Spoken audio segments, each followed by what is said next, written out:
To be is to be perceived.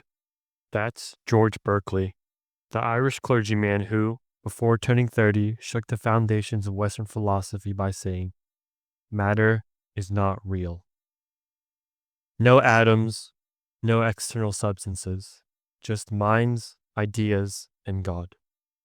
He wasn't a mystic. He was a mathematician, a scientist, and a rationalist. And he claimed that his theory wasn't only logical, it was common sense. Berkeley laid it out in his treatise concerning the principles of human knowledge.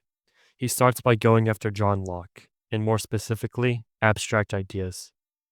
To Berkeley, there's no such thing as a triangle without color or emotion without a subject.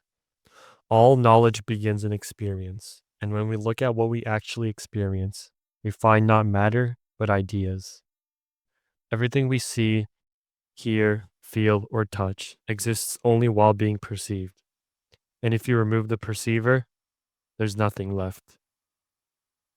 In an essay towards a new theory of vision, Berkeley puts this to the test.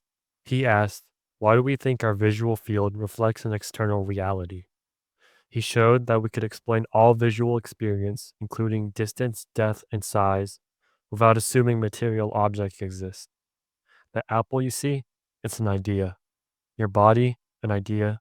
The world, just ideas in the mind, either yours, mine, or God's. So what's real? For Berkeley, only minds exist, spirits capable of perception. We don't perceive matter, we perceive ideas. And ideas don't float around on their own. They must be perceived by someone. Even when no human sees the tree, it still exists, because God perceives it. God becomes the eternal witness, the ground of all being. Not as a distant cause, but as the very condition for reality. Berkeley took his vision public in 3 dialogues between Hylas and Philonous. Philonous, lover of mind, tells his skeptical friend Hylas that believing in matter leads to skeptical, confusion, and atheism. You want certainty? Reject the invisible, unprovable idea of matter. Stick to what you know. Perceptions, ideas, and consciousness. In Berkeley's world, common sense wins. We live in a world filled with color, taste, sound, and texture. Not dead, extended substance, but living experience. Even as a bishop later in life, Berkeley stayed committed to this view. In Alfrenia and Cyrus, he defended Christianity and even promoted the health benefits of tar water.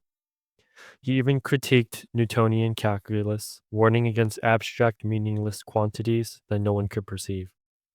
For Berkeley, philosophy wasn't about subtraction. It was about recovering from the immediacy of the world. You don't have to invent matter to explain the universe.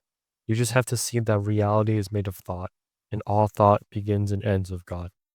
And as he once famously said, the world is the language of God, and ideas are his grammar.